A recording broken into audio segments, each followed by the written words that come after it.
Today's conversation is going to be with Jon Seskevich, who I met 25 or more years ago, uh, because we both were students of Stephen Levine, and I was producing workshops for Stephen here in the San Francisco Bay Area, and Jon was doing that in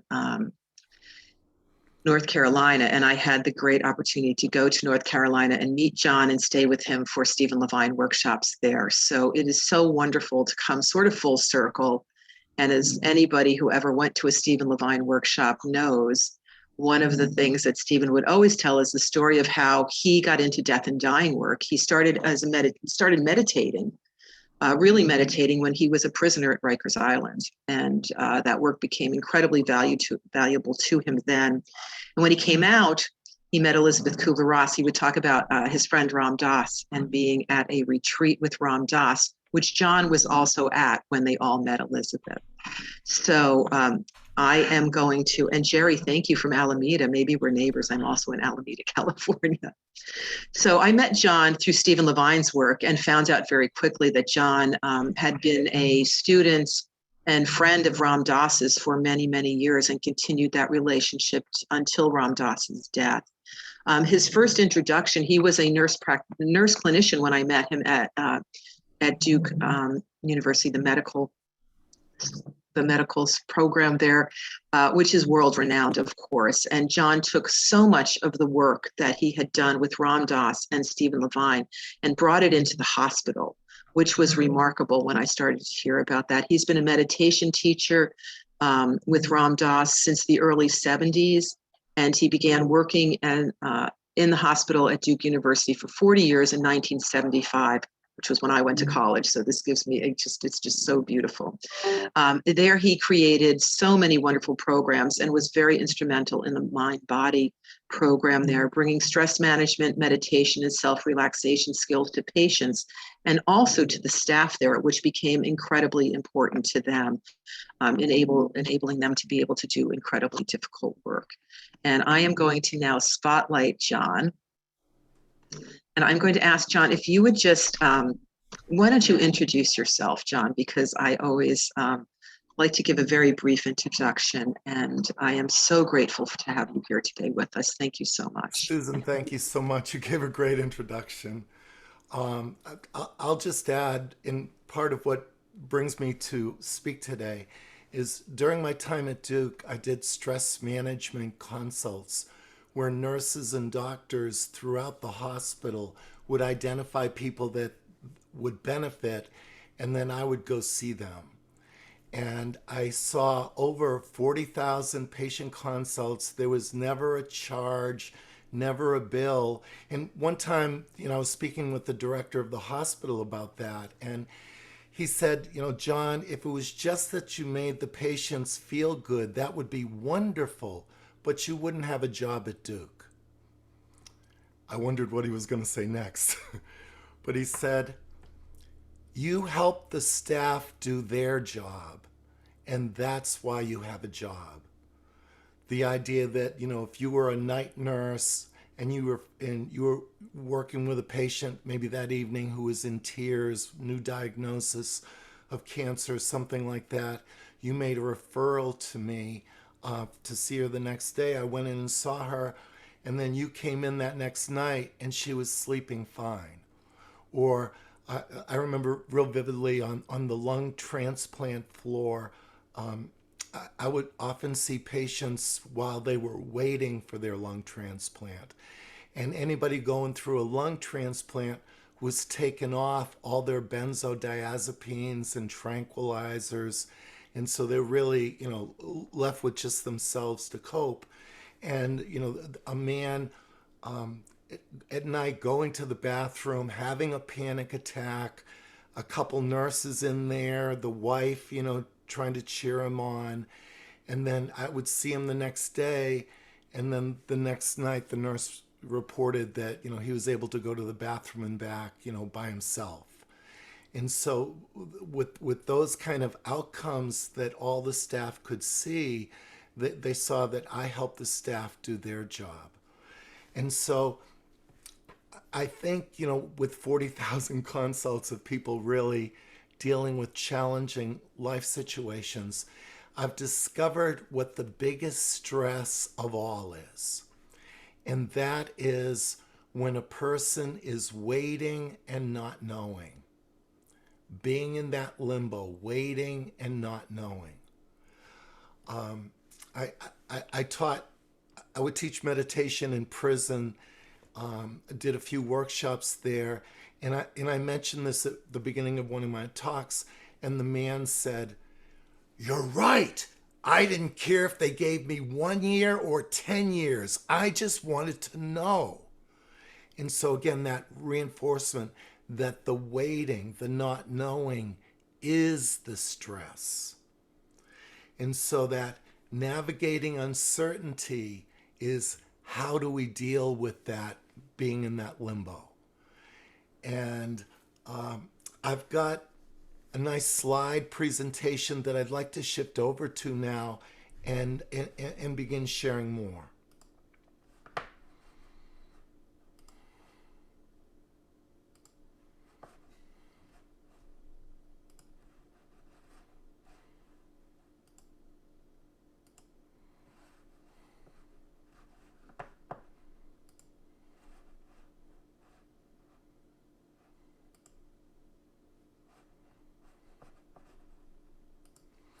Okay, 1 second here.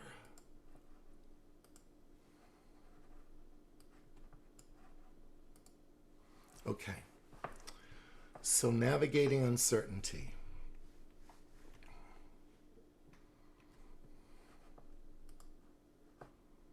First, I'd like to offer thanks and deep appreciation, and I would like everyone here to do the same thing, bringing to mind mentors, guides, teachers that we've had in our lives, and offering an appreciation just silently in your heart, bringing to mind teachers, guides, mentors, people who have shown us the way, and bring them to your heart, and sending them thanks, appreciation. I list a few here for myself: Ram Dass, Stephen Levine, Elisabeth Kübler-Ross, and from Duke Hospital, Marianne, Brenda, Kevin, all very important people in my life and career. Today, I'm going to talk about and present awareness of uncertainty, how to deal with uncertainty when it's present, explore the value of mind-body medicine, teaching skills, an actual tool that we'll be able to use in dealing with not knowing and also dealing with change in life. I'm going to share what I call an expert listening skill. All through this, exploring the potential for death to be a wise advisor in living a good life, in the sense that death can teach us what is really important in life and what's not so important. We're going to explore spirituality, and then also I'll be sharing about Ram Dass, Elisabeth, and other mentors in my life. Going back to 1976, I was in this private class with Ram Dass. It was just private and secret because he was wanting to keep it very small. And so here's a picture. I'm the fourth beard on the right here, smiling at the camera. We have Mirabai Bush here, who some are very familiar with. She wrote with Ram Dass a few books, and the last one, Walking Each Other Home, that they worked on together. Another picture from that class. It was, a very special opportunity to meet monthly with Ram Dass over 15 months. And this picture appeared on the internet a few days after Ram Dass left his body. And when I looked at it, I noticed that there I was, raising my hand, asking a question with Ram Dass just about to call on me. And, just the preciousness of that experience of being able to, ask Ram Dass questions and bounce ideas off him and learn and kind of personalize the learning. One of the projects that I took on to stay connected with Ram Dass was his prison pen pal program. Back in those early days in the 70s, a lot of young people, arrested, sent to prison for, minor marijuana charges, other problems, and writing to Ram Dass, what can I do? What can I do? And so Ram Dass created what he called the Prison Ashram Project, using your time in jail to grow spiritually. And so I headed up that project. I would go around to different groups and give talks and invite people to become pen pals with spiritual seekers who happen to be in prison. As part of that work with the prison, we called it the Inside Out Postal Satsang. Satsang is a word for spiritual community. We sent out newsletters. And so in one, I asked Ram Dass if he'd write a little note. And as I share this, I feel that, he's writing this note for everyone here, that we're all kind of seeking, we're all, reaching for a higher power greater than ourselves. And I'll read. On the journey of births and rebirths, each of us, sooner or later, must reach toward the light. At that moment, it matters not whether your body be well or ill, free or in bondage. What matters is the purity of heart with which you seek transformation of who you were into what you can become. To all of you who participate in the Postal Satsang, I send my honor. For by your active participation, you are reaching toward light in this very birth. Somewhere in each of us is a place of clarity, spaciousness, peace, and love. In that place we are together and have never been apart. May blessings surround you and your sadhana, your spiritual practice. Love, Ram Dass. Connecting with Ram Dass, I love to bring his message to people. And in 1980, I arranged this program for Ram Dass, meeting once a month in Boston at the Arlington Street Church. And $15 a ticket once a month for 3 months. It was great. We had the church maybe held 700 people, full every night.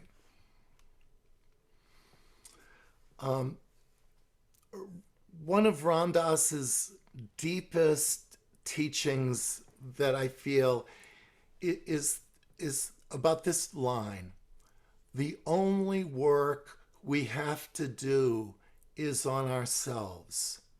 Now, in one sense, this is about self-care, which, can be very challenging. I know many people here, I'm guessing many people here are involved in helping professions, helping others. And the challenge can be, it can be easier to help others and harder to take care of ourselves. So Ram Dass is kind of wanting to turn that perspective inwards. The only work we have to do is on ourselves, removing the barriers to love, removing the barriers to contentment, removing the barriers that keep us from being who we fully can be. Another teaching, he spoke about that we're souls and not our roles in life. That, if, for example, being a nurse, I retire from nursing, I'm not that role anymore.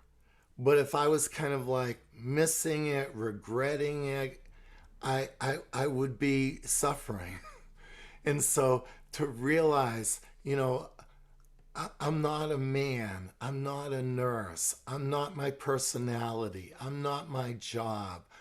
I am a soul who's come into this life to grow and to deepen that living connection to my soul.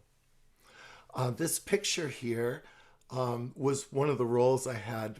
I was part of Ram Dass's care team when he went back to India in 2004, the first time he went back to India after his stroke. And my role here was as his night nurse.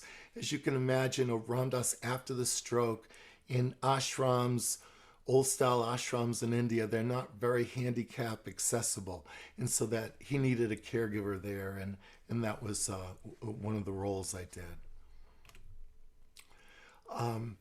So my takeaway, Ram Dass wrote the book Be Here Now, that everybody's, very familiar with.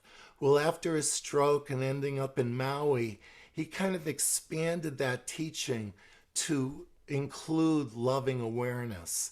In fact, he developed a mantra, I am loving awareness. And so the Be Here Now idea is a little bit dry, a little bit intellectual, but bringing loving awareness into the present moment with the Be Here Now. I think, that's the essence of Ram Dass's teaching.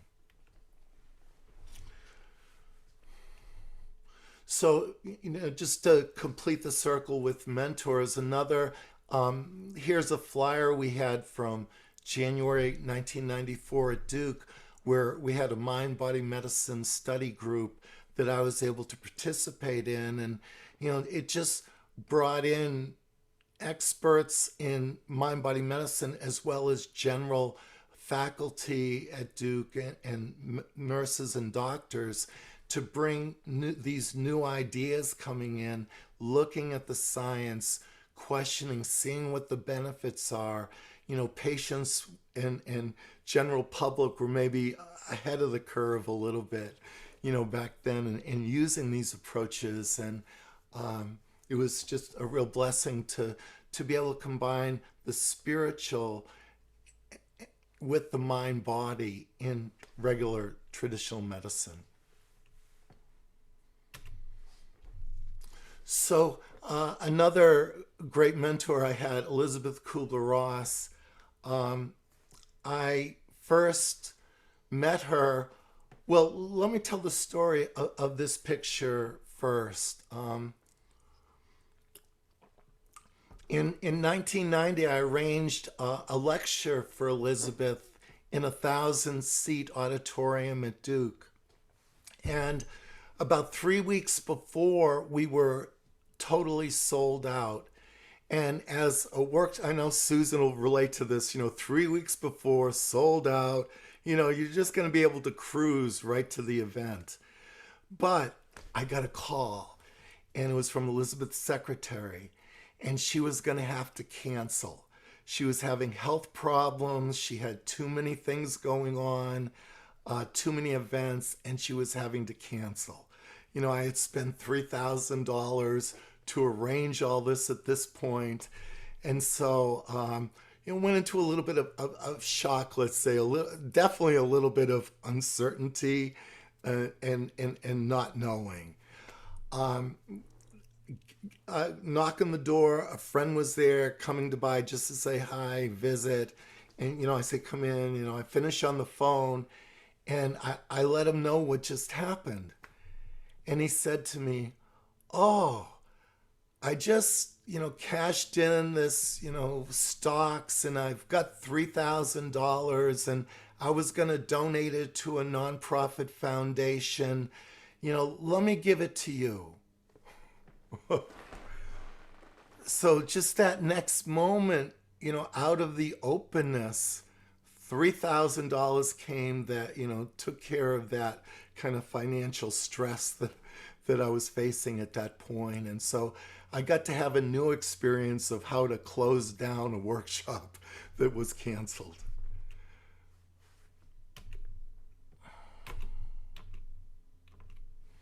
So Elisabeth, I call her that on purpose.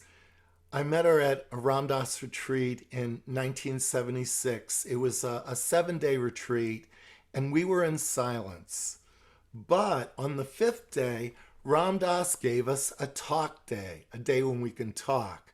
Now, I had read her books. I had already started working in hospitals then. She was one of my heroes in life. And so I had spied her, in the back of the hall. And so I went over and asked her, I said, Dr. Kübler-Ross. She goes, call me Elisabeth. I goes, okay, Elisabeth. What do you think of this, meditation and yoga? Remember, this is back in 1976. What do you think of this yoga, meditation, and Eastern philosophy? And then she said to me, well, reincarnation was in the Bible until they took it out at the Council of Constantinople in 563. I goes, oh, okay, I didn't know that. And so, began our conversation back and forth. And then she invited me to do one of her 5-day workshops where she was the only teacher. And I know there was like a long waiting list at that point for all of her programs. And, but she invited me and I was able to come into it, hitchhiked down to Virginia from Massachusetts. And, just to share a little bit about the opening day, because ours was very unique. So she's standing up, and there was maybe, I'll say 40 people there. And she asked, why did you come to my workshop? And so, a couple people raised their hand and said, one was a minister, well, the parishioners in my church are getting older, and I know, death will be happening, and I came here to really learn how to help them better. And then another person, raised their hand, I'm a nurse, I work in the hospital, and, everybody's so sick there, and, I want to learn how to care for people more. And then a woman stood up, and she was like angry, upset. She goes, I'm here because I'm pissed. My husband is dying. He's in a 4-bed-room. He's only 38. We can't talk. And then all of a sudden, Elisabeth raised her hand and stops her. And she said, oh, this is wonderful. You are sharing while you're really here. I call the first day of my workshop the bullshit day. Everybody gives me the bullshit reasons why they're here.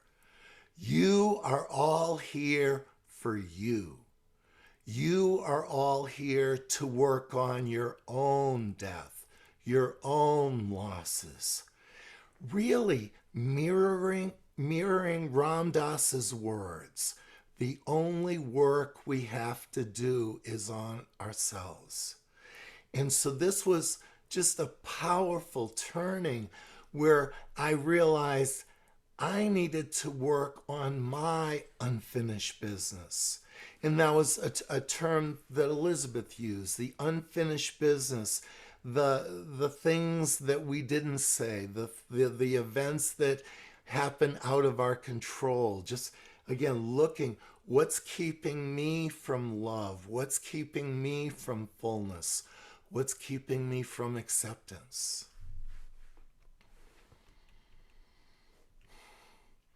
So, I know there might be a few people, one or two, that have an idea here that you need to have all of the answers all the time.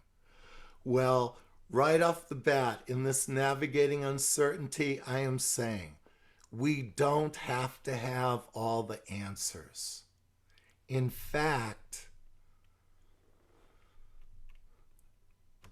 science doesn't have all the answers. What is the reason for suffering? Why do people die? Why did this illness have to happen? Who is God?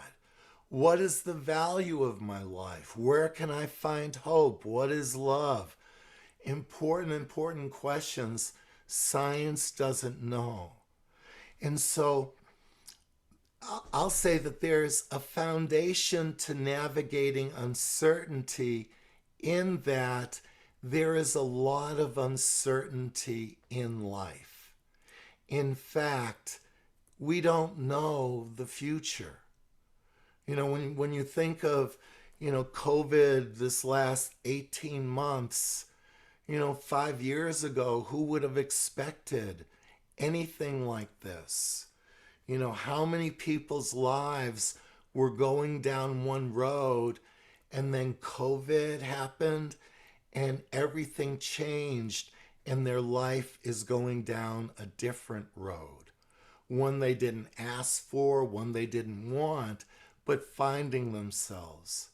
And I find in that subject of stress and dealing with change, when life is going down one way and then takes a hard turn, that suffering goes up by wanting to be on the old road, but suffering can go down by being fully on the new road that we find ourselves.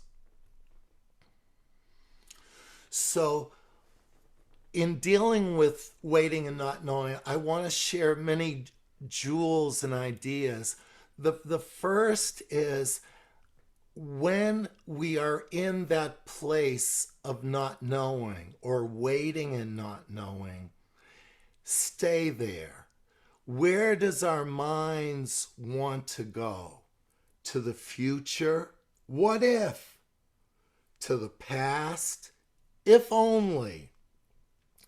And all of that mental energy just spinning, causing exhaustion.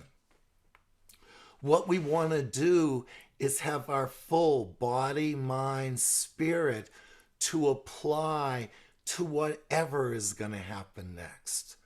So when we're in the waiting and not knowing, identifying it, staying there with it. Now, problem solving can take place, getting information. I know the American Cancer Society says knowledge is power. So there might be gaining knowledge about this limbo that you're in. When you have done what you can do, recognizing the waiting and not knowing, don't go on all of the head trips of the mind. Moving towards awareness, and I'll say loving awareness. Jack Kornfield, one of the founders of the Insight Meditation Society in Barre, Mass, meditation centers in California, gave a talk at the 40th anniversary of Insight Meditation Society that him, Jack Kornfield, Sharon Salzberg, with Ram Dass's help, created that meditation center. And during that talk he gave at the anniversary, Jack said, and the person today who has the best understanding of awareness, and my mind perked up. Here's Jack Kornfield, as well as being a PhD psychologist, just a Buddhist meditation master, teacher of so many. Who is he going to say? And he said, Ram Dass. He said, Ram Dass's loving awareness brings metta, the loving kindness, and awareness together in the present moment. So that idea, waiting and not knowing, bringing loving awareness to it. Now, I know a few people here have had training in the mindfulness meditation. And so with that, I would say peel emotional layers that come up with the not knowing. Don't be hard on yourself and add more suffering on. For example, some people feel, I don't like to be not knowing. I'd rather have things planned and acted out. Well, I don't like is aversion, not liking it, which is different than not knowing. Not knowing is a state, and then not liking it is making it bigger. Fear, fear about the uncertainty, that is going to make it bigger. Anger towards the uncertainty or the situation. That is going to make it bigger, harder to deal with. So sometimes using a technique like mindfulness to peel through the different layers to just be with the uncertainty. What we're looking for is mind-body homeostasis during uncertainty. You know, if I was got a consult to see you, let's say on Friday you had a medical procedure done, and you're not going to find out till Tuesday what the results are. And, you know, I'm guessing some people here have been through that, you know, waiting for the medical test, you know, come to the doctor next week and we'll talk about it. Well, during that week, you're going to be going through uncertainty and possibly a great deal of stress on top of it, which is going to make it, you know, I'm just thinking that Friday to Tuesday, the person's not sleeping Friday, Saturday, Sunday, you know, they get the information, you know, Tuesday, they've got no energy to deal with it. Whereas you use, and I'll use the word healing, you use that time for healing. You might use mind-body skills, you might use cognitive, behavioral, social support, belief, conscious expectation, and I'll talk more about these, to bring yourself to homeostasis. Remember, the body wants to heal itself.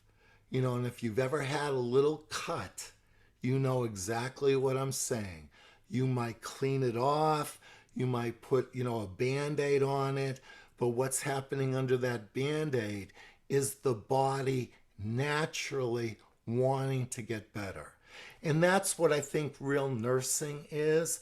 You're providing an environment for the body to heal. So that idea of homeostasis, we want to bring that homeostasis in during times of uncertainty.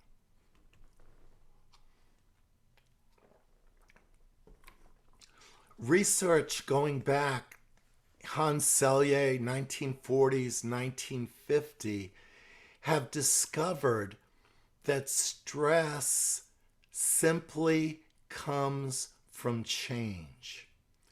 If you have change in life, even good changes, it can cause stress. Good changes, let's say Christmas, the holidays coming up, a wedding, having a child, a grandchild, moving, starting a new job, all can be good, but doesn't that change cause stress? Now, another truth is everybody is different. Some people thrive on stress. Firefighters, military, police officers, ambulance drivers. I gave a talk once to 300 people at the Duke Trauma Conference. Trauma surgeons, EMTs. Some people thrive on stress, and I'm going to say thank goodness. If I have a heart attack, I want that team to thrive on stress. If I'm involved in a car accident, I want that team coming to help me to thrive on stress. But other individuals, they might hate it. One little change and they're going all to pieces. So this is going to be for all of you in looking at yourself and your own self-awareness. How do you respond to stress? I was at a chanting New Year's Day ritual a couple years ago, and a woman had like one of those Indian scarves, and she was waving around this, doing an arti, a light ceremony with candles. and then her scarf caught on fire. And boom, who goes running towards her? The man who was actually a firefighter ran towards her. So, that's, some people thrive on stress.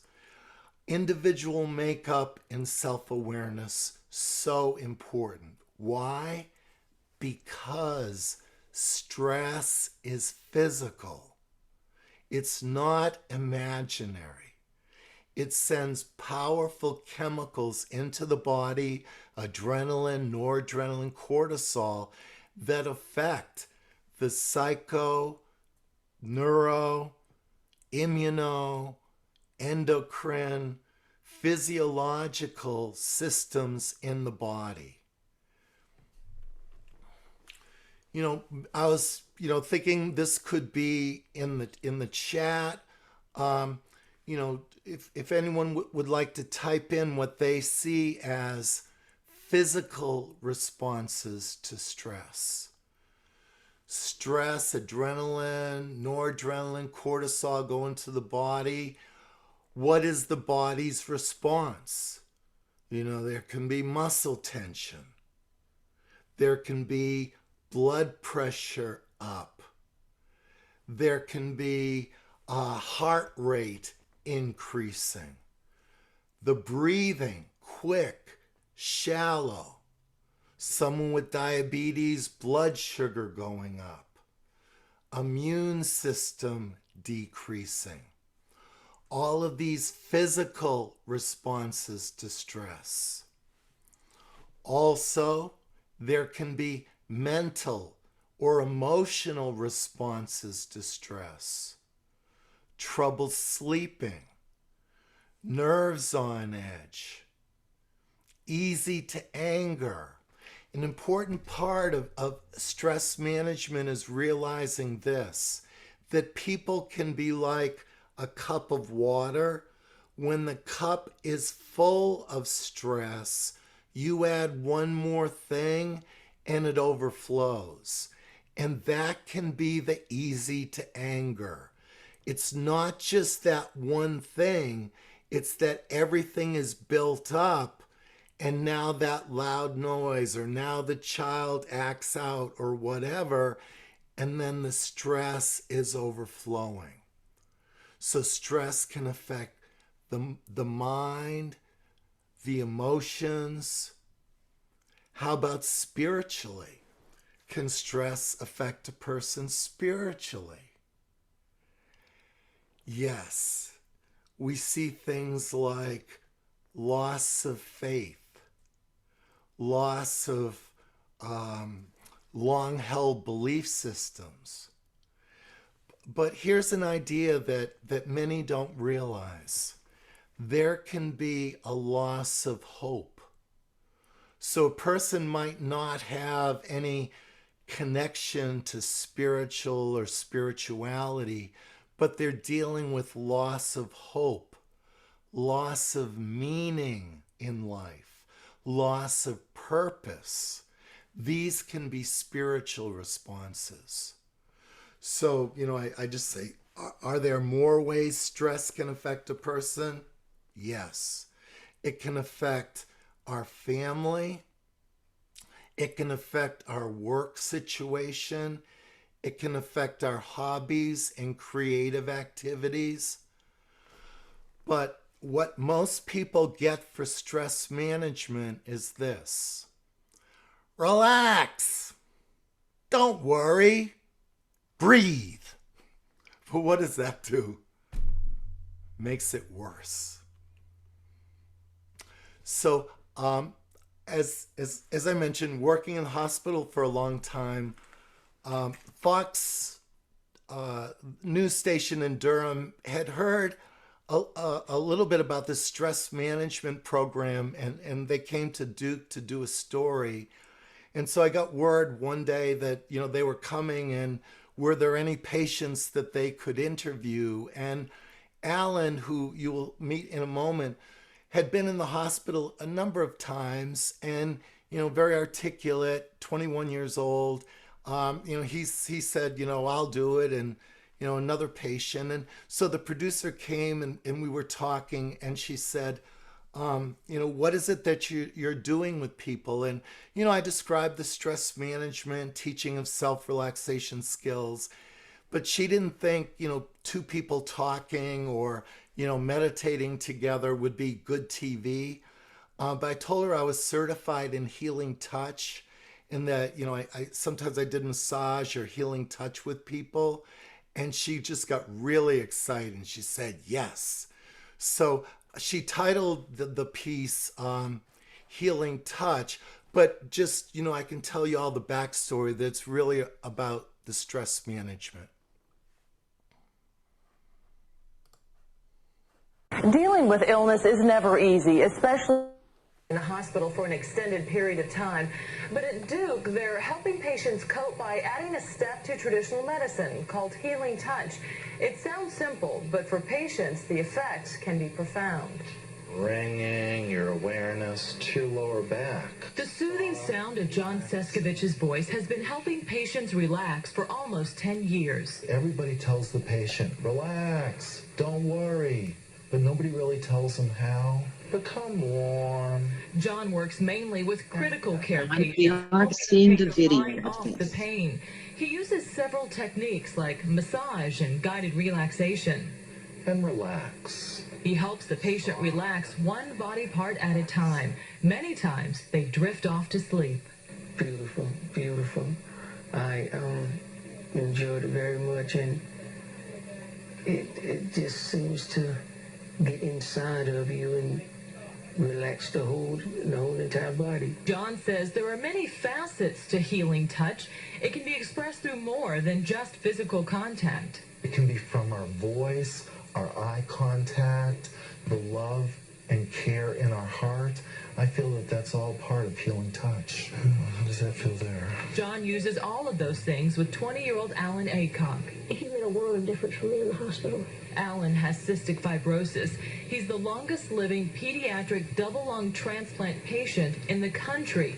His doctor says he was introverted and having trouble coping with his illness until he got to know Jon. He wasn't coming in here as another medical reference. He wasn't just somebody the doctors had written a consultation with. He was genuinely interested in me and helping me.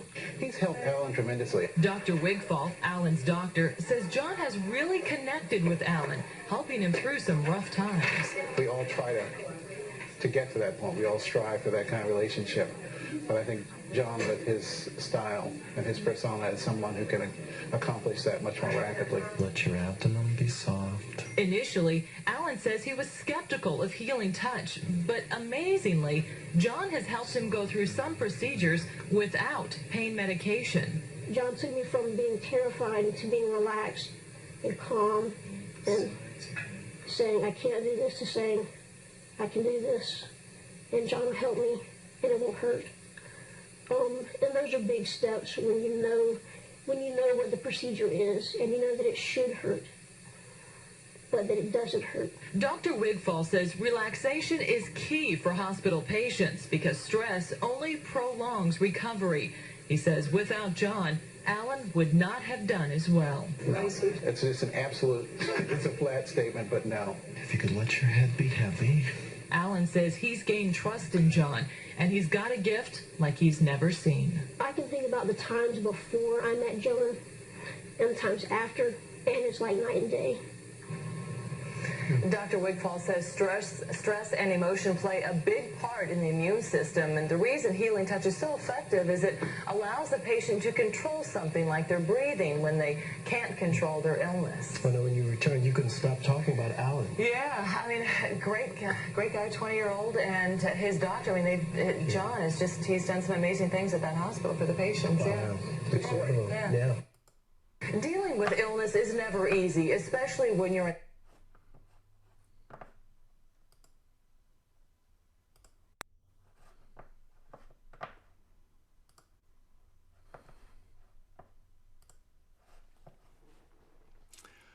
Bone marrow biopsy was the procedure that he was going through, and he was able to go through it the second time with very little discomfort. With practice, I mean, that's really the key to learning mind-body skills is practicing, and then you have a tool when you need it.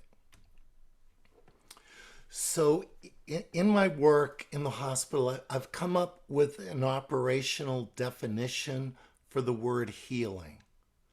For me, healing means improving quality of life and or improving physical functioning. At any stage of life, healing is, I'll say, possible as well as valuable. If someone is dealing with a chronic health problem, I say that there's 3 goals that you want to work towards with healing. An example could be chronic pain. If you've had pain lasting more than 6 months, it's chronic. And the goals for pain management at that point would be lower the overall level of symptoms. So, on that 0 to 10 scale, if every day you have a 7 out of 10 pain, if you can learn to make it 4 or 5 out of 10, your life is better. If you have a bad flare-up, shorten the duration of it. So that, let's say you get a migraine headache, or someone gets a migraine headache that lasts, 2 days, and you can cut it down to 18 hours, your life is better. Cut down the number of bad flare-ups. The idea that you have, 5 bad spells a month with, let's say, nausea, you're dealing with that, and you cut it down to 2 or 3 a month, your life is better. So that's where that's what I mean by healing coming in. For example, with chronic pain, what we've learned is that if you've been hurting for 6 months, your face looks normal even if the pain is high. So people might not know how you're really feeling. So in that sense, the numbers can be valuable. Communicating with family and people close to you, they say, oh, well, you look fine, let's go do this. And you say, yeah, I look good, but the pain right now is 7 out of 10. And if I overdo it, I'm going to be paying for it the rest of the week. So the idea of communicating with numbers could be a good tool for communicating about symptoms. Also, with symptoms, there can be this cycle that people get into where they have a good day and they want to go, do, push, and then what happens? The symptoms flare up, knock you down, you're hating it, you're frustrated, you're sick and tired of being sick and tired, you don't know when you're going to feel good again, so you get that day you're feeling better, what happens? Go, do, push, knock back down. So interrupting, learning how to interrupt this pain cycle, you might not do as much that next day. But because you don't get knocked back down, you look at 2, 3, 4 days, you end up doing more and feeling better than if you push and pay for it. I'm going to share a little more. So this second bullet here is a cognitive behavioral approach to pain, symptom management, and I'll also say stress management. Pacing, activity, and rest. Well, in this healing plan, I call activity simply whenever your feet are on the floor. So sitting like I am now in the chair, I'm active. Standing, I'm active. Moving about, I'm active. What's resting? Feet off the floor. So reclining chair, feet up on the couch at home, in bed, resting. Why? Because when our feet are off the floor, it's less work on the heart and lungs.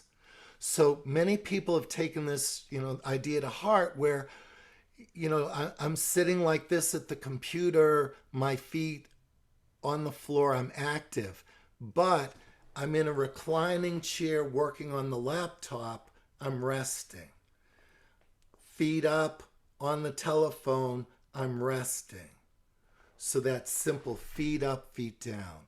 So usually, in dealing with a chronic illness, people tend to, go until they can't anymore. So the idea, get your feet up and rest, then be active again. So you might, if you're living with pain every day, and it's a usual day, you might do something like 2 hours up or an hour and a half up. Then you might rest 20, 30 minutes. The pain you're having a bad day, decrease the active time, increase the rest. So in a bad day, you might have 20, 30 minutes up and then 3 or 4 hours resting. Don't just stay in bed, because that being in bed all the time tends to drain you and make you weaker and weaker. So just on a bad day, more rest, less active, and then as you're getting better, slowly increase the active, slowly decrease the rest. So here I talk about other cognitive behavioral approaches, working with thoughts to change mood. I know for many men, for example, when they're dealing with health problems, they might have thoughts like, I'm a failure, I'm no good, I'm not able to help my family, look what I used to do. Well, I sit there with all those thoughts. How are they going to affect my mood? And then my mood going down, how is that going to affect my body feelings? So you see these negative spirals that can happen. Here I mentioned simple assertive communication.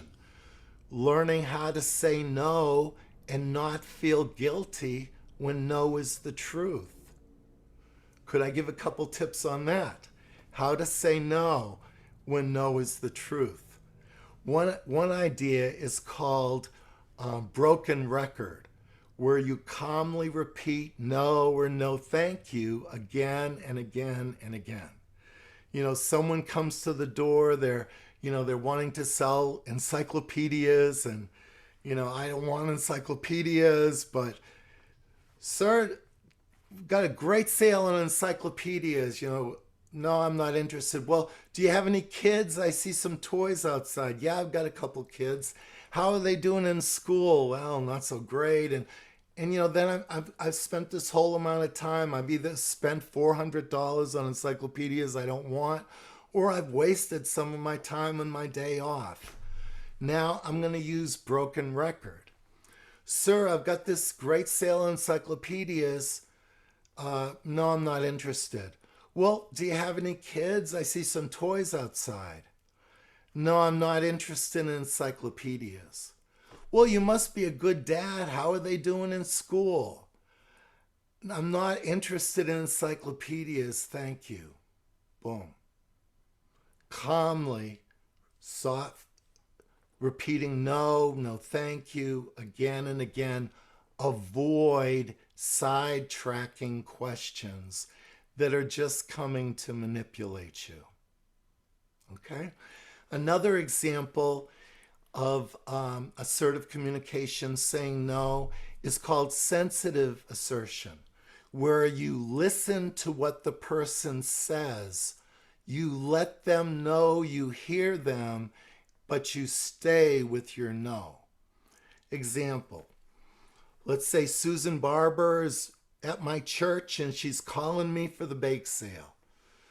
John, do you want to bake for the bake sale this weekend? Well, I've been working at Duke all week and I don't want to bake.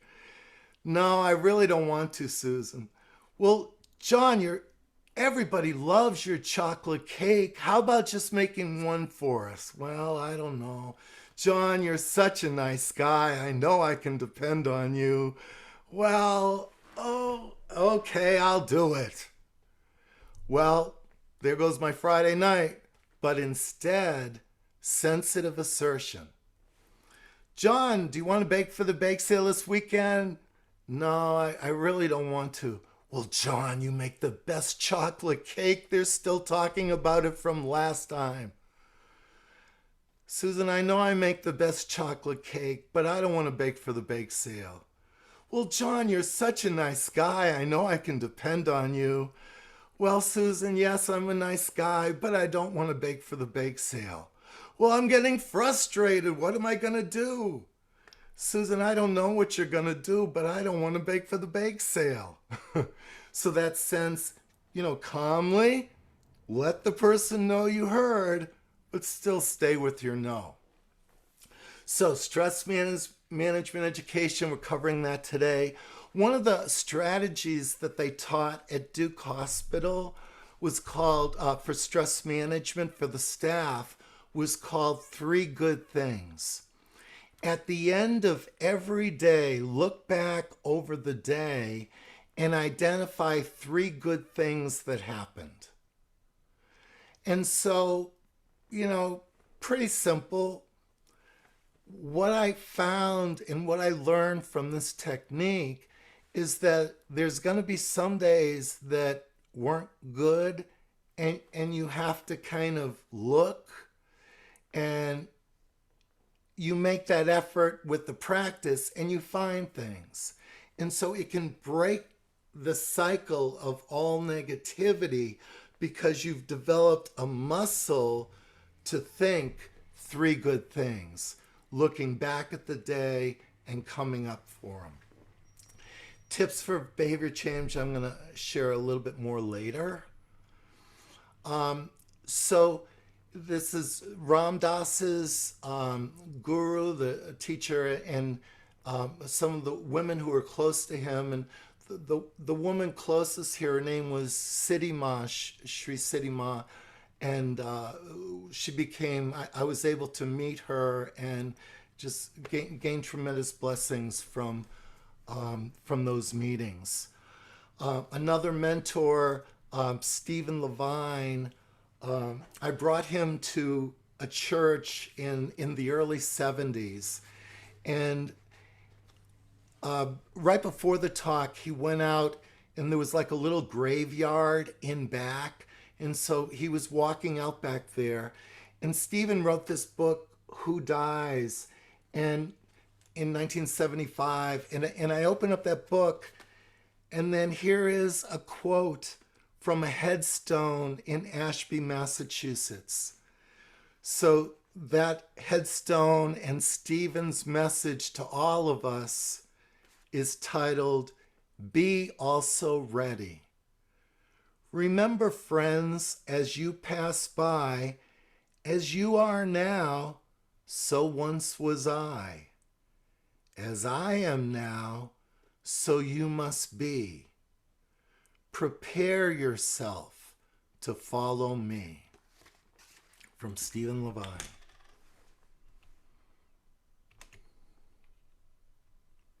So I wrote Stephen a poem about death. I had done a Zen meditation retreat, and just during the experience of the retreat had a lot of reflections on end of life and my own mortality. And so I sent it to Stephen, and he wrote me back this little postcard, little poem. Jon, blessings and hello. Thank you for the poem. Yet still you think that you will die. You only think you are going to die because you believe you were born. Who is that? You are the deathless. The body sails in the ocean of form. Go beyond the forms to that which simply is as it is, beginningless, endless, Love is the bridge, let it shine, Stephen. And when I got the message that Stephen had died, left his body, you know, I swear I heard his voice repeating, deathless, deathless, deathless.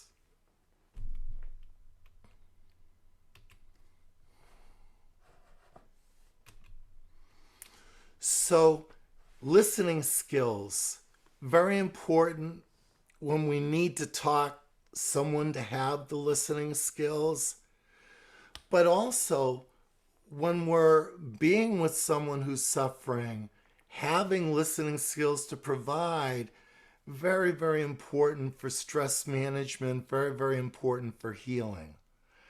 However, there can be a challenge hearing, you know, terrible stories or difficulties or sufferings that go on in people's lives. And so I did a podcast once, and a friend put together this little 5-minute video about the skill that I call listening without taking on the pain.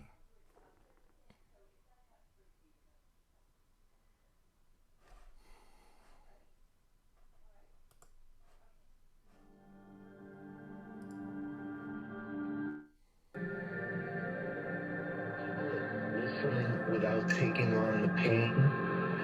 And I left the hospital, it was about 6 months ago, and I did stress management sessions with people in their hospital rooms.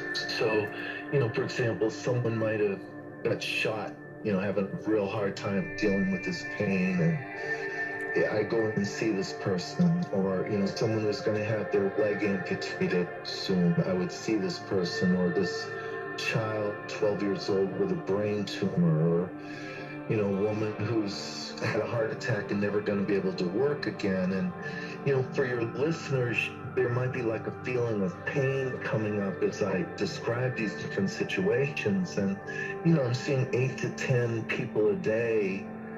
And if I took on the pain of each of those patients' situations with my, you know, caring heart, I wouldn't be able to go to work the next day. So over time, and I had a real graceful experience that I'd like to share about how I learned, you know, the value of listening, caring presence without having to hurt and take on pain by doing that. And the way I learned that is, you know, and I've been doing this work for a while, so, but I brought Stephen Levine to a lecture, a workshop, weekend workshop, and he flew into town. I picked him up at the airport, and I said, Stephen, where's Andrea, your wife? I had put up posters from, you know, Atlanta to DC, Stephen and Andrea Levine. And so to not see her, I was disappointed at least. But he said, well, she just found out she's got lupus and wasn't able to make it. And when he said that, my face took on this reflection of my feeling of hurt. You know, I know Andrea, we're friends. She's had cancer twice and beat it. Now she has lupus. And being a nurse, I know exactly what that means for her future, or could mean. And so my face was full of pain, and he gets real close to me and he says, wrong answer. It's new moment. Lupus. Cancer.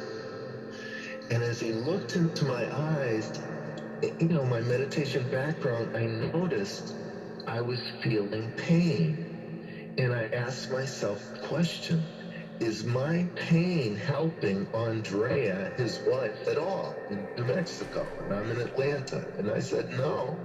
You know, I thought, no, I'm not helping her. I'm hurting, and I'm not helping her. Am I helping Stephen, her husband, who's, you know, my friend, and, you know, sharing what's going on? No. He's having to comfort me. He's having to teach me. You know, it's like, and then my mind started racing, you know, compassion versus pity.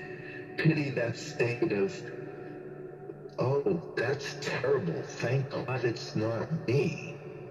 Versus compassion, which to me is touching pain with love. Love, remember, it's not coercive. It's not trying to change. It's a being, awareness, touching that pain with love. And so that moment really turned me in that direction of to hurt doesn't, when I listen, doesn't help me. It doesn't help the other person.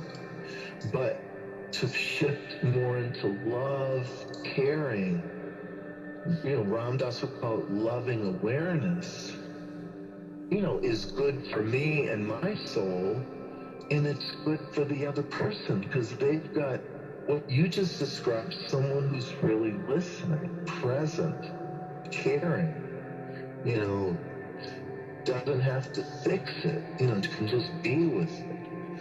But, problem solving can take place, grief work, there's all kinds of healing, I'll use the word magic, that can happen with just through listening, and caring at the same time.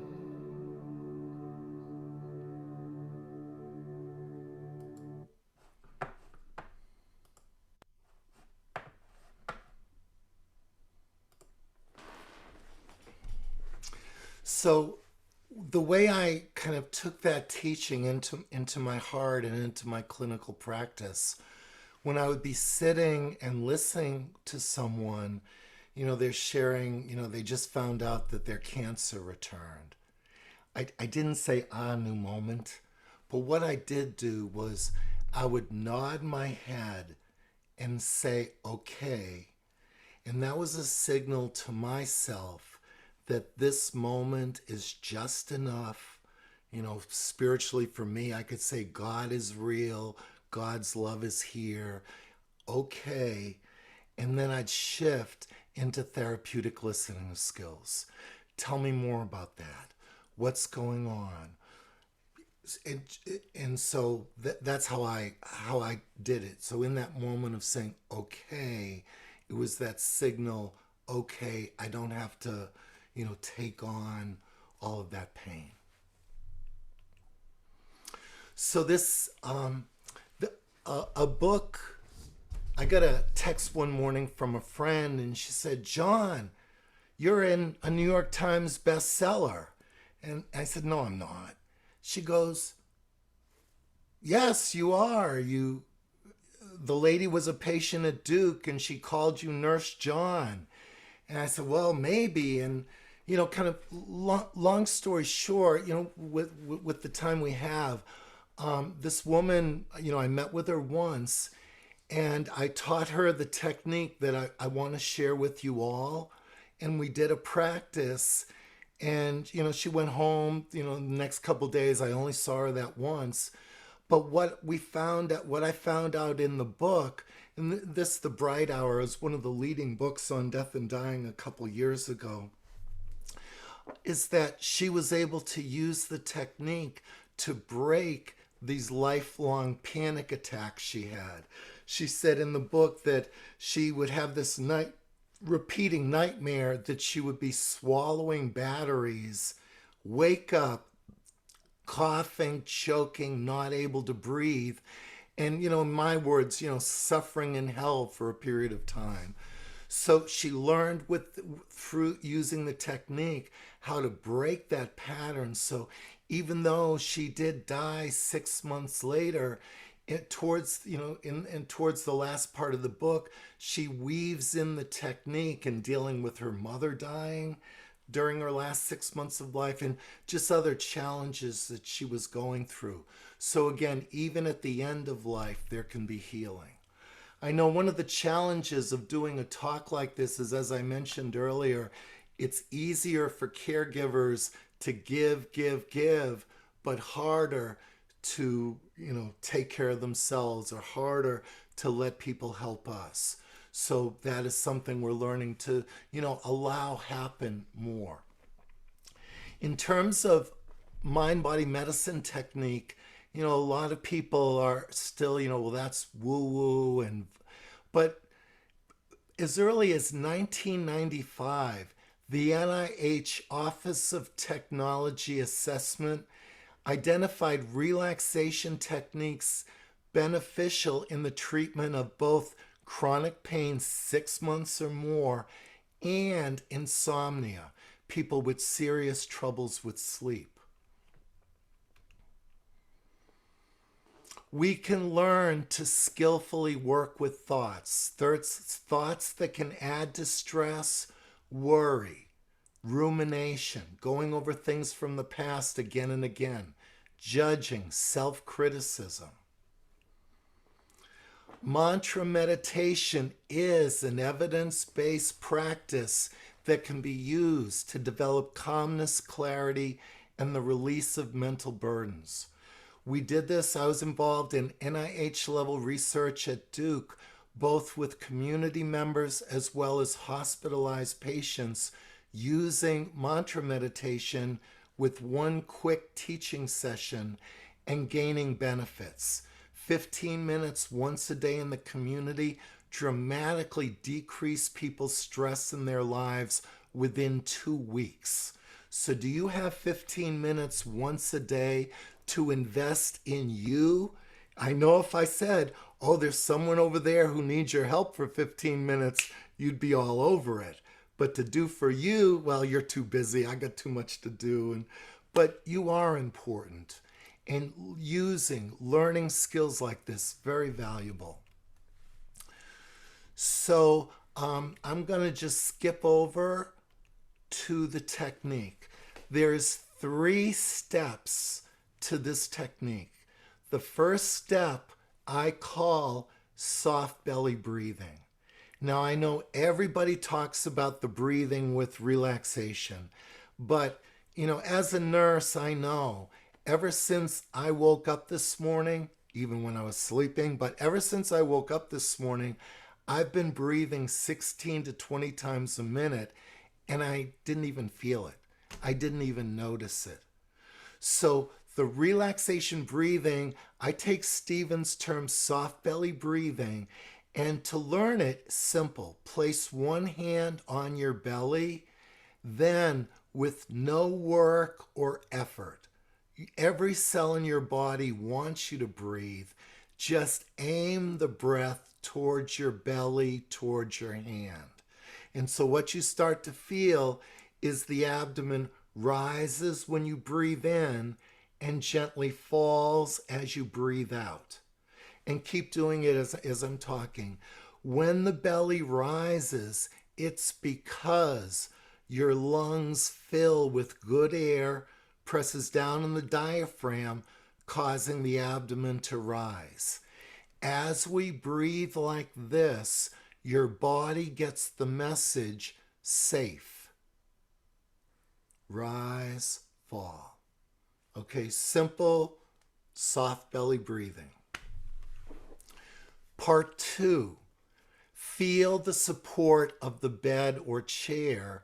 Allow your body to be heavy. Let the bed or chair support you. In the hospital, I would see people like this almost every day.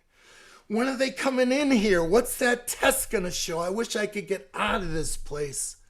But you see that stress. No sleep for me. My headache's going to be killing me. And there goes the blood pressure again. But instead, I'm going to practice part 2.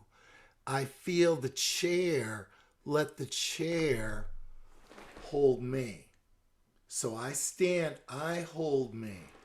But as you're relaxing, let the chair, let the floor, let the bed hold you. Part 2. Part 3, silently to yourself, repeat a short positive word or phrase.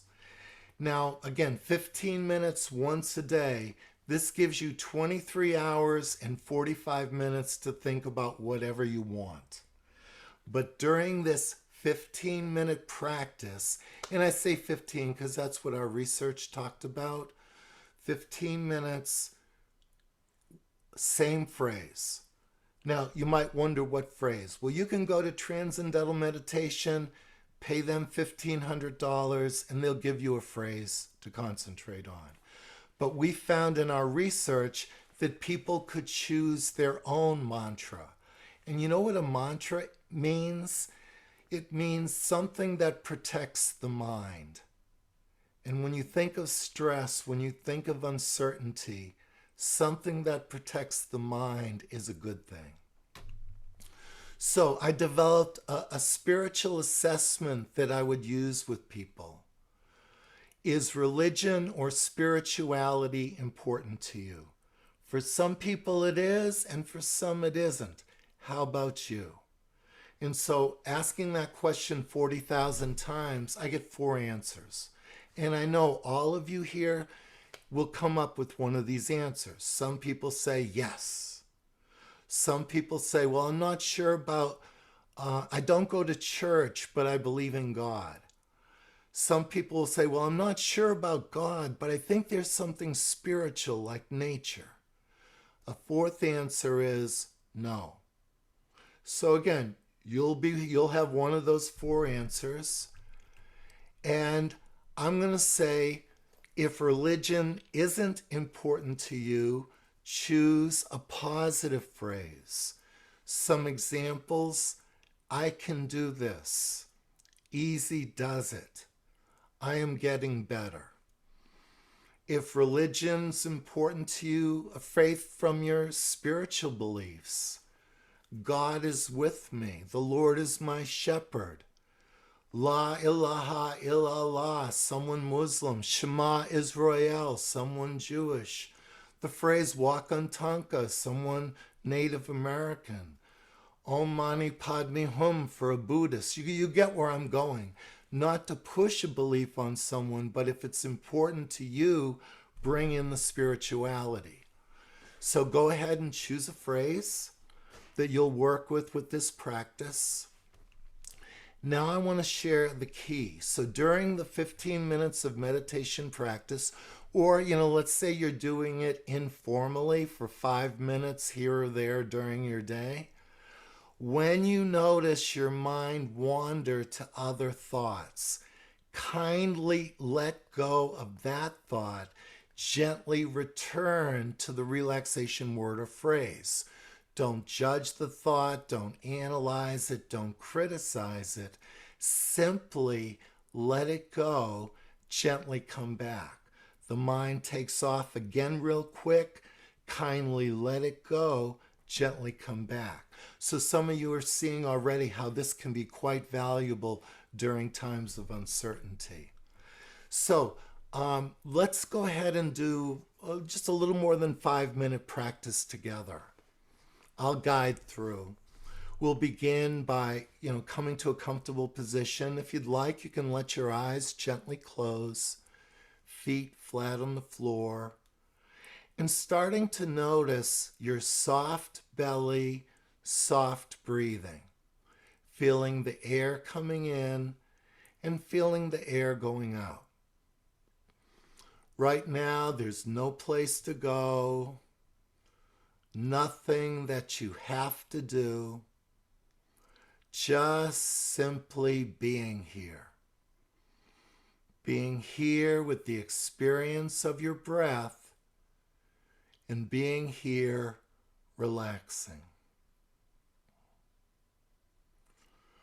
One of the ways of feeling relaxation is to notice the support of the chair, the floor, and for now, allowing the chair, allowing the floor to support you. So a feeling of softening, relaxing, easing, all through your body. Gentle feeling of relaxation.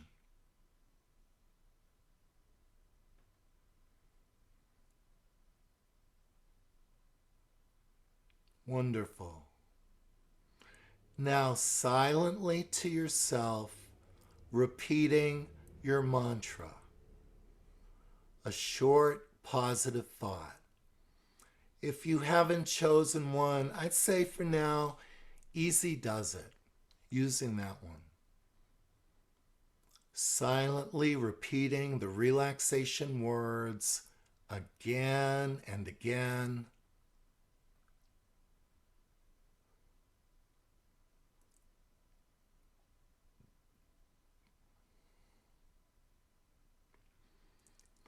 And again and again.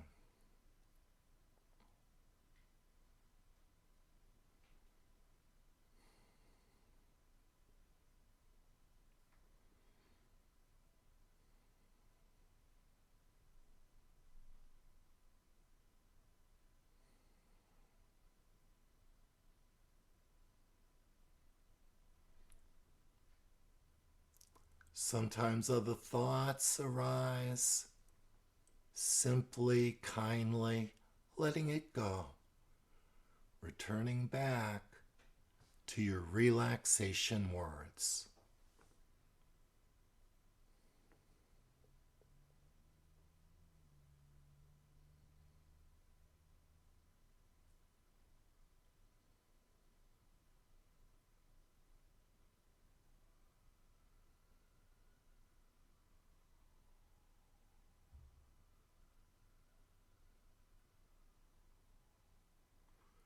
Soft breathing, your body well supported,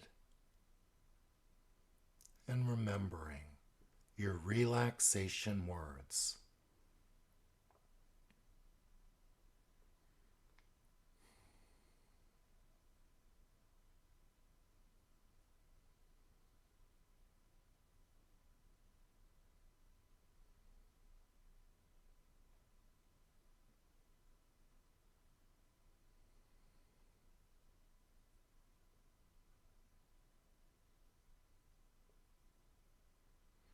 Very good. Again, becoming aware of your breathing. Feeling the air coming in, feeling the air going out. We'll go ahead and we'll end this short period of meditation by letting yourself take a couple soft breaths. And you can wiggle your fingers and wiggle your toes. And when you're ready, you can open up your eyes.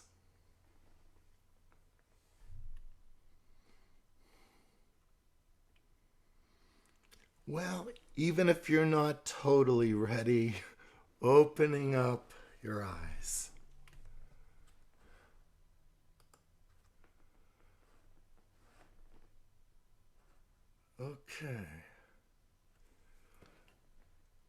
Okay.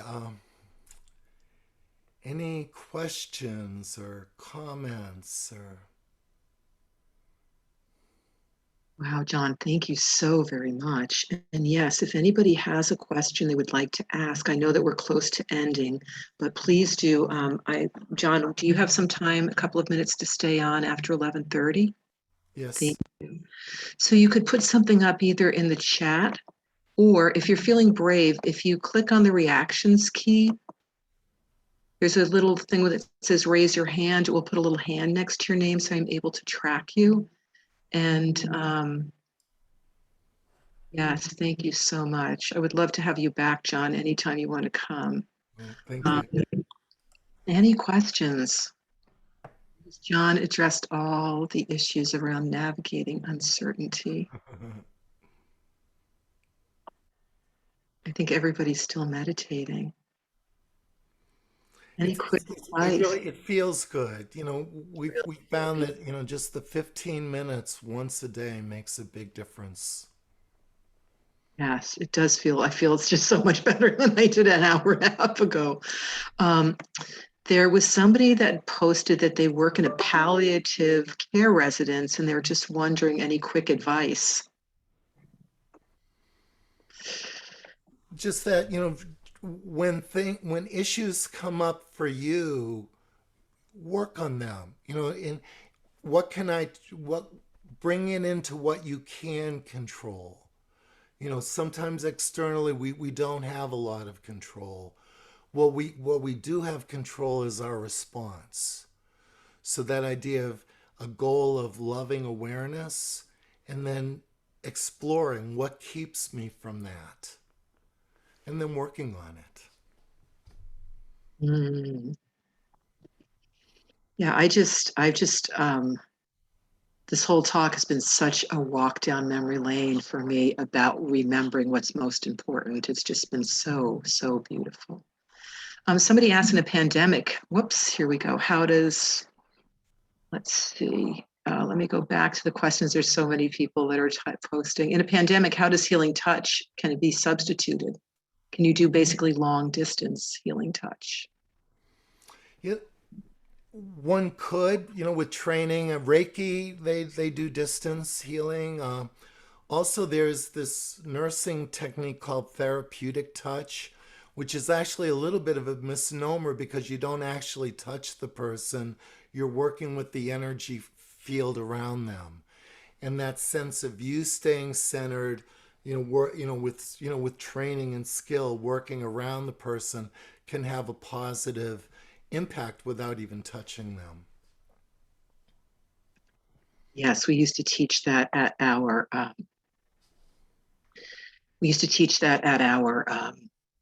hospice then. Somebody's asking, have you written anything, Jon? Do you have anything published that people could Well, read? I've got a website, Jon Vasu, VASU.com. And I've got a lot there on mind body medicine. For example, Duke asked me to make a page of non pharmacological pain management approaches. So I put that there. I have videos of teaching the technique that I shared today. There's videos on there, and my story with Ram Dass. And if you do go to my page, check out the Likes to Have Fun page because I've got a lot of Yes, good that's information there too. fantastic. And we'll send out an email to you all. People have asked, this has been recorded. We will be sending the information out to everybody. Bless Ken Ross's heart, because he doesn't have enough to do that. Now he's editing our videos. So he will be editing this. It's likely it will come out next week sometime. And I will send everybody an email through Eventbrite with the information about how to see the video. And thank you, John. Thank you, Ken, who's put out Jon's website. We'll also send that information and anything else that Jon would like me to send to you right after we finish. Yeah, I can send the video links for those videos if some people didn't see them. Jon, that would be great. If you send that to me, I'll wait a little bit before sending this out, and I'd be happy to send that to everybody. Okay. I want to post back here. I'm missing, somebody posted something about, somebody's asking, what is your daily practice for you yourself? For myself, there's a chant that Ram Dass really encourages people close to him do called the Hanuman Chalisa, and it's a 40-verse prayer. It's actually in Sanskrit, and I've also learned it in English. So it's kind of a devotional practice, and it really helps me. And this chant has been said to change fate.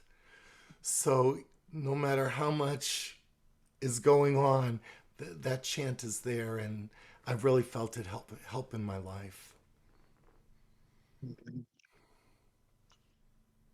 Yeah, anything else? It was so great, Jon. So many of the reminders, somebody said to me once, it's called the spiritual practice because it really is just practicing over and over and over again. And the reminders, Ram Dass was part of the Metta Institute's training, and that was a beautiful training. He would Zoom in before Zoom was a thing from Maui, and the teaching of going from being, dropping down from your role to your soul and leaving behind, no matter who you think you are, just leaving that all at the door when you walk in to see a patient. Yes. Just in your heart with them, just listening. My friend Diane Gillen, a hospice nurse of many years, would say that hospice is the laying on of ears, that our job at hospice is to care for somebody by listening deeply to what it is that they're trying to express, and that dropping into your role and your soul just makes that so much more available. Yes, and other people are also posting. This has been a journey through some of the most important influences of my life. Ram Dass, Jack Kornfield. Yes. We live in a remarkable time, those of us that have lived through the 70s, 80s, and 90s, with teachers like Elisabeth and Ram Dass, Stephen Levine, Jack Kornfield. And I'm so grateful always that there are people like Jon carrying this work forward, Ken carrying forward the work of his mother, just beautiful offerings. So thank you so much. Jon, thank you on behalf of the I'm looking at the chat. Thank you so much, everybody, for coming today and joining this. Thank you all. Thank you. Yes, and there were a number of people that chatted to me saying that they had to leave. But yes, so can we have some information on the pandemic and how to help heal hearts and souls? I would say that the tools that were offered today is a wonderful way to begin that healing. And just incredibly grateful that there are tools like this that are available to all of us at any time to use. I would say that navigating the pandemic and this time, well, we're still in a pandemic, but some people are pretending we're not, that these tools are really important to be using for our own healing, really for our own healing. And that's how we can begin to heal the world, really, is through our own healing. It's our own work. I spent yesterday afternoon with a group of men who've been released from prison that we had taught a compassionate end-of-life class to from San Quentin. And they were just remarkable in terms of taking the work they had learned. They were trained extensively before they took our end-of-life class on being peer counselors to other prisoners. And they said more than one of them said, this is really about working on ourselves, and growth is always possible. It's possible for us to grow in prison. It's possible for us to continue that growth outside of prison. And that every one of them were engaged in service work. One of them has become the first parole officer that has been a prisoner in the United States. So just remarkable. And it's work that they are doing about deeply listening to the suffering of other people and being able to turn towards that suffering. And Jon, this being able to leave it at the door, I'm going to ask possibly for you to do a talk with them about how they cannot carry that burden, which they do carry. So beautiful, really beautiful. And I want to thank you all on behalf of the Elisabeth Kübler-Ross Foundation for taking the time to be with us today. I will continue to post things up on Eventbrite. We have a few more offerings. November 2nd, Ken Ross will be joining us for a conversation on how this all began, on the life and times and work of his mother, Elisabeth Kübler-Ross. Elizabeth Stencil, this hasn't been posted yet, a colleague of mine for many years, the bereavement specialist, will be talking about grief and the holidays, and I believe that is going to be scheduled for November 16th. And we will be presenting my day job. I'm going to be melding my worlds on November the 11th, which is Veterans Day. We're going to show the film Prison Terminal, which is the end-of-life experience in prison for a World War II hero and veteran, and the powerful impact that hospice inside of prison made on his life and the life of those that cared for him. So I'm going to be posting that up in Eventbrite, hopefully sometime this week for you all to see. We're going to offer in December a winter solstice concert with the Threshold Choir, which will just be an opportunity for all of us to be together and just to listen to some beautiful, beautiful music and sort of get into whatever the holidays might be sending our way. So Jon, just thank you so very much. Thank you to all that are with us. And I'm so incredibly grateful to Ken Ross in making this space available to us to offer this community education program. Yes. And the recording. Bye, everyone.